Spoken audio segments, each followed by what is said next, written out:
Hey there, history explorers. Today we're diving into the wild and tumultuous world of the Vietnam War. Strap in because we're about to embark on a journey through time that's more intense than a cup of Vietnamese coffee. Part 1. The French Connection. Let's set our time machine back to the 19th century. France, not content with wine, cheese, and Eiffel Tower, decided to add Vietnam to their collection, calling it French Indochina. But our hero of the day, Vietnamese nationalist Ho Chi Minh, had other plans. Trained by the Soviet Union in the 1920s, he founded the Indo-Chinese Communist Party in 1930. That's right, folks.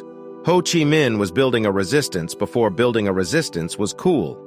Part 2. World War II Chaos. Fast forward to the 1940s, World War II shook up the geopolitical Etch-a-Sketch, with Japan strolling into French Indochina in 1940. Then in 1945, Ho Chi Minh seizes the moment, declaring an independent North Vietnam. It's a big move, but the French weren't too thrilled about it, leading to a guerrilla war that started in 1946. It's like a bad breakup. Nobody wants to let go. Part 3. America joins the party. Now let's bring America into the picture. Truman, in his 1947 speech, basically said, "If communism threatens you, we got your back." And thus, the Truman Doctrine was born. America began assisting France, viewing Viet Minh as a communist threat. But the French, despite the help, faced a humiliating defeat by the Viet Minh at Dien Bien Phu in 1954, marking the end of French rule. The Vietnam War was just beginning to heat up. Part 4. The Geneva Accords. July 1954, the Geneva Accords established North and South Vietnam. It's like slicing a pizza in half. But instead of pepperoni and cheese, we've got a political and ideological divide. Ngo Dinh Diem emerges as the leader of South Vietnam, backed by the U.S., while Ho Chi Minh runs the communist North. Things are about to get spicy, folks. Part 5. The conflict intensifies. Fast forward to May 1961, JFK sends helicopters and 400 Green Berets to South Vietnam, and suddenly we're playing a real-life game of Risk. The U.S. starts spraying Agent Orange, which, spoiler alert, is not a new soda flavor, but a toxic herbicide. All while Diem's favoritism towards South Vietnam's Catholic minority is causing some serious homegrown issues. But the conflict doesn't stop there. As the Vietnam War intensifies, the stakes become higher and the situation more complex. The U.S. presence in South Vietnam grows, with an increasing number of American troops being deployed. The U.S. military adopts a strategy of counterinsurgency, aiming to suppress the Viet Cong, the South Vietnamese communist guerrillas, and win the hearts and minds of the Vietnamese people. The use of Agent Orange, a powerful herbicide containing the toxic chemical dioxin, becomes a controversial aspect of the war. It is sprayed over vast areas of rural South Vietnam with the intention of destroying vegetation that provides cover and food for the Viet Cong. However, the long-term effects of Agent Orange are devastating. It not only harms the environment but also has severe health consequences for both Vietnamese civilians and U.S. military personnel exposed to it. The use of Agent Orange becomes a source of outrage and a symbol of the war's environmental and human costs. Meanwhile, Ngo Dinh Diem's favoritism towards South Vietnam's Catholic minority creates deep divisions within the country. His policies alienate the majority Buddhist population, leading to protests and demonstrations. The repression of Buddhist dissent by Diem's regime further fuels discontent and unrest. The internal strife in South Vietnam adds another layer of complexity to the already volatile situation. As the conflict escalates, the Viet Cong and North Vietnamese forces continue to wage a guerrilla war against the U.S. and South Vietnamese forces. The dense jungles, intricate tunnel systems, and knowledge of the terrain give the Viet Cong a significant advantage.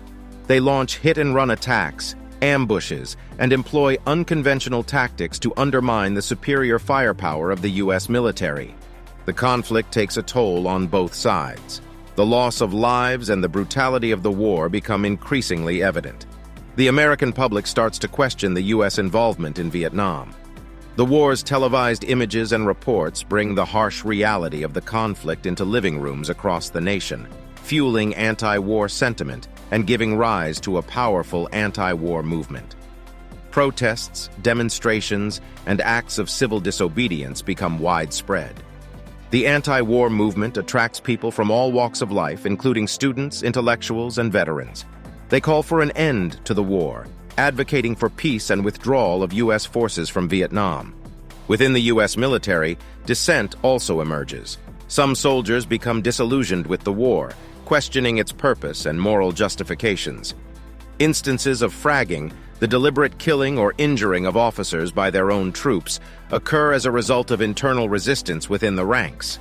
As the conflict intensifies, the Vietnam War becomes more than just a military engagement. It becomes a social, cultural, and political battleground, challenging the very fabric of American society and sparking a national soul-searching. The war's impact reverberates far beyond the battlefields of Vietnam, shaping the course of history and leaving an indelible mark on the collective consciousness of a generation. Part 6. The Escalation. In August 1964, the Gulf of Tonkin incident happens, and it's the geopolitical equivalent of "he started it." Allegedly, North Vietnam attacked U.S. ships, and Congress responded with the Gulf of Tonkin Resolution, essentially giving President Lyndon B. Johnson a blank check for war. U.S. ground troops land in March 1965, and the war escalates. The Gulf of Tonkin incident becomes a pivotal moment in the Vietnam War, propelling the conflict into a new phase of escalation. In August 1964, reports emerge that North Vietnamese patrol boats have allegedly attacked two U.S. Navy destroyers, USS Maddox and USS Turner Joy, in the Gulf of Tonkin. These incidents, however, remain clouded in controversy and conflicting accounts. In response to the perceived threat, President Lyndon B. Johnson seeks a military response and presents a distorted narrative of the events to Congress. He asserts that the North Vietnamese attacks were unprovoked and a clear act of aggression. Congress, fueled by a combination of fear and the desire to show resolve against communism, swiftly passes the Gulf of Tonkin Resolution. The Gulf of Tonkin Resolution grants President Johnson broad powers to take any necessary measures to protect U.S. interests and repel aggression in Southeast Asia. Essentially, it becomes a blank check for the expansion of U.S. military involvement in Vietnam. With this resolution in hand, Johnson authorizes the deployment of ground troops to South Vietnam, marking a significant escalation of the war. In March 1965, the first U.S. combat troops, known as the United States Army's 9th Infantry Division, land in South Vietnam. Their arrival marks a turning point in the war as the U.S. commitment shifts from advisory and support roles to direct combat operations. The initial deployment is followed by a steady increase in troop numbers, and by the end of 1965, tens of thousands of American soldiers are on the ground. The introduction of U.S. ground troops represents a major escalation and a shift in the nature of the conflict. The U.S. military implements a conventional warfare strategy, utilizing its superior firepower and technological advantages to engage the Viet Cong and North Vietnamese forces in large-scale battles. This approach, however, proves challenging in the unfamiliar terrain and against an elusive enemy deeply entrenched in the Vietnamese countryside. The escalation of the war brings a surge in the number of American casualties. The U.S. military faces fierce resistance from the Viet Cong and North Vietnamese forces, who employ guerrilla tactics and exploit the dense jungles, tunnels, and complex terrain of Vietnam to their advantage. The high casualty rates and the prolonged nature of the war start to take a toll on the morale of U.S. troops and deepen the disillusionment back home. With the war escalating, anti-war sentiment grows within the United States. Protests, demonstrations, and acts of civil disobedience become more widespread. Students, activists, and intellectuals take to the streets to voice their opposition to the war. The anti-war movement gains momentum and becomes a prominent force in shaping public opinion and challenging the government's policies. Internationally, the Vietnam War sparks controversy and division. It becomes a symbol of the global struggle between the forces of communism and those of democracy and capitalism.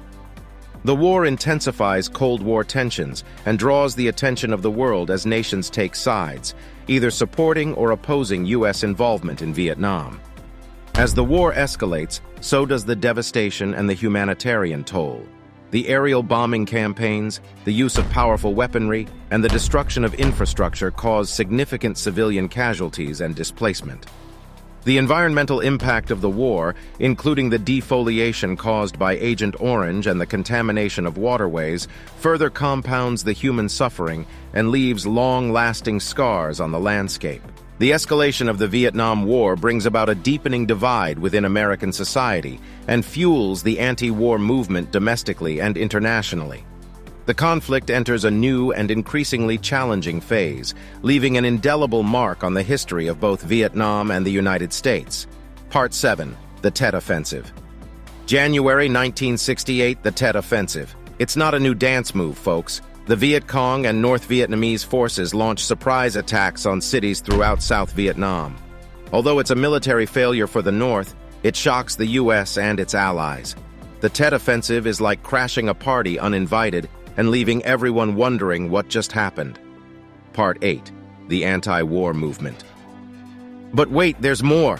The war isn't just fought on the battlefield. Back home, the anti-war movement is gaining momentum. People are taking to the streets demanding an end to the war. It's like a giant wave of protest, shaking the very foundation of American society. From peaceful demonstrations to sit-ins and even draft card burnings, the anti-war movement becomes a powerful force to reckon with. As the Vietnam War continued to escalate, opposition to the conflict grew among various segments of American society. The anti-war movement encompassed a diverse range of individuals and groups, including students, intellectuals, activists, veterans, religious leaders, and ordinary citizens. They expressed their dissent through protests, demonstrations, teach-ins, and other forms of civil disobedience. One of the key factors that fueled the anti-war movement was the high number of casualties and the increasing realization of the human cost of the war. As news coverage and images of wounded and dead soldiers, as well as civilian casualties, reached the American public, public opinion began to shift against the war. The loss of American lives and the perceived futility of the conflict raised questions about the moral justification and strategic purpose of the U.S. involvement in Vietnam. Students played a significant role in the anti-war movement. College campuses became hotbeds of activism, with student-led protests and sit-ins demanding an end to the war. Organizations such as Students for a Democratic Society, SDS, and the Vietnam Moratorium Committee mobilized students across the country, organizing mass demonstrations and advocating for peace. The anti-war movement also found support within religious communities. Many religious leaders spoke out against the war, drawing on their moral and ethical beliefs to condemn the violence and destruction. Prominent figures like Martin Luther King Jr., a prominent civil rights leader, publicly criticized the war and called for a focus on social justice and equality rather than military intervention. The anti-war movement was not confined to specific regions or political affiliations. It transcended party lines, with individuals from both the Democratic and Republican parties voicing their opposition to the war. Criticism of the war extended to the highest levels of government, with some members of Congress challenging the administration's policies and calling for a re-evaluation of the U.S. involvement in Vietnam. The movement gained further momentum in 1968, a pivotal year in the war and American politics. The Tet Offensive, which revealed the scale of the conflict and the inability to achieve a decisive victory, led to increased skepticism about the government's claims of progress. The assassinations of Martin Luther King Jr. and Robert F. Kennedy further heightened the sense of disillusionment and the desire for change. Public sentiment against the war was amplified by cultural expressions. Music became a powerful medium for anti-war messages, with songs like "Blowin' in the Wind" by Bob Dylan, "Fortunate Son" by Creedence Clearwater Revival, and "Give Peace a Chance" by John Lennon becoming anthems for the anti-war movement. Artists, writers, and filmmakers also used their platforms to critique the war and expose its human toll. The anti-war movement's impact extended beyond domestic politics. It influenced public opinion globally, shaping international perceptions of the United States and its foreign policies. The movement resonated with anti-war sentiment in other countries, fostering solidarity and encouraging opposition to U.S. involvement in Vietnam. While the anti-war movement did not achieve an immediate end to the war, its influence was undeniable. It contributed to the growing pressure on the government to change its approach and led to policy shifts such as the withdrawal of troops and the pursuit of peace negotiations. The movement's lasting legacy can be seen in the lessons learned from the war and the impact it had on subsequent U.S. foreign policy decisions. Part 9. Nixon's Secret Plan. Now let's talk about President Richard Nixon. In 1968, he campaigned on a promise to end the war and bring peace to Vietnam. He even had a secret plan, or so he claimed. But as it turns out, that plan wasn't so secret after all. Nixon gradually withdraws U.S. troops while increasing bombing campaigns in Cambodia and Laos. It's like a magic trick where the hand distracts you while something else is happening behind the scenes. Part 10. The Pentagon Papers. Enter the Pentagon Papers, a top-secret study revealing the truth about U.S. involvement in Vietnam. These classified documents are leaked to the public, exposing a web of lies and deceit. It's like pulling back the curtain and realizing the Wizard of Oz isn't as powerful as he seems. The revelations further fuel the anti-war sentiment and erode public trust in the government. In 1971, the world was about to witness a bombshell revelation that would make even the most riveting spy novels pale in comparison. Enter the Pentagon Papers, a top-secret study commissioned by the U.S. Department of Defense. This classified report was like the James Bond of government secrets, packed with juicy information about the Vietnam War. It was the ultimate tell-all that no one saw coming. Picture this: a clandestine operative named Daniel Ellsberg, armed with a copy machine and a rebellious spirit, risked it all to leak these top-secret documents to the press. It was like a high-stakes game of cat and mouse between Ellsberg and the government. Will he get caught? Will he be hailed as a hero or branded a traitor? Cue the suspenseful music. When the Pentagon Papers hit the headlines, it was like a cinematic explosion. The documents revealed a web of deceit, exposing government lies and manipulation surrounding the Vietnam War. It was as if the war took on a whole new dimension, revealing the backstage drama that unfolded behind the scenes. Think of it as the plot twist of all plot twists, leaving the public in awe and demanding answers. Now, here comes the humor. Amidst the serious revelations, there were quirky moments that added a touch of comedy to this extraordinary tale. Imagine government officials frantically scrambling to contain the fallout, like characters in a slapstick comedy, slipping on banana peels of their own making. The Pentagon Papers became the talk of the town, fueling debates, late-night comedy sketches, and conspiracy theories. It was history in the making with a side of laughter, proving that even in the midst of intense revelations, humor has its place. The Pentagon Papers not only shook the foundations of government secrecy, but also played a pivotal role in shaping public opinion and fueling anti-war sentiment. This roller coaster ride of leaks and revelations reminded us that truth can be stranger than fiction. So buckle up and brace yourself for the wild twists and turns that the Vietnam War had in store, because the Pentagon Papers were just the tip of the iceberg in this captivating historical saga. Part 11. Peace Talks and Withdrawal. As the war drags on, peace talks are held in Paris. Negotiations are like a delicate dance, with both sides trying to find common ground. In 1973, the Paris Peace Accords are signed, and a ceasefire is declared. U.S. troops start to come home, and it's like a collective sigh of relief. However, the fighting between North and South Vietnam continues, leading to a complex and uncertain future. Part 12. The Fall of Saigon. April 1975. Saigon falls. It's a pivotal moment that marks the end of the war. North Vietnamese forces capture Saigon, the capital of South Vietnam, and reunification is realized. Helicopters evacuate Americans and some South Vietnamese, reminiscent of scenes from a Hollywood blockbuster. The war is over, but its impact lingers. But let's not forget our sense of humor amidst all the excitement. As the victorious troops enter the city, they're met with a surprise that they didn't expect: a local zoo.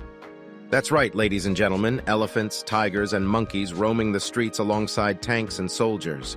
It's a scene straight out of a wild circus. Talk about a surreal welcome party. And just like that, our roller coaster ride through the Vietnam War comes to an exhilarating end. It was a journey filled with twists, turns, and unexpected moments. We've witnessed the resilience of the Vietnamese people, the geopolitical maneuverings, and the triumphs and tragedies that defined this chapter in history. Part 13. The Legacy. The Vietnam War leaves behind a profound and lasting legacy. It was a war that divided nations and tested the resolve of individuals. The scars, both physical and emotional, are still felt to this day. It forever changed the way we think about war, media coverage, and government accountability. The Vietnam War serves as a powerful reminder of the human cost of conflict and the importance of learning from history. For North Vietnam and the Viet Cong, it is estimated that around 1 million to 1.1 million soldiers and civilians lost their lives during the war. This includes combatants killed in action, as well as civilian casualties resulting from bombings, fighting, and other war-related incidents. On the side of South Vietnam, it is estimated that approximately 254,000 to 313,000 soldiers were killed, along with a significant number of civilian casualties. These figures include both military personnel and civilians who were caught in the crossfire or affected by the war's consequences. The United States suffered approximately 58,200 military fatalities during the Vietnam War. These are the official figures reported by the U.S. Department of Defense, representing those who were killed in action or died of other war-related causes. And there you have it, the roller coaster ride that was the Vietnam War. From the French Connection to America's involvement, the Tet Offensive, the anti-war movement, Nixon's secret plan, the Pentagon Papers, peace talks, the fall of Saigon, and its enduring legacy, it was a whirlwind of events and emotions. The Vietnam War left an indelible mark on the world and continues to shape our understanding of war and its consequences. Join us next time as we continue exploring the fascinating chapters of history. Make sure to subscribe for more, and until then, keep exploring and stay curious.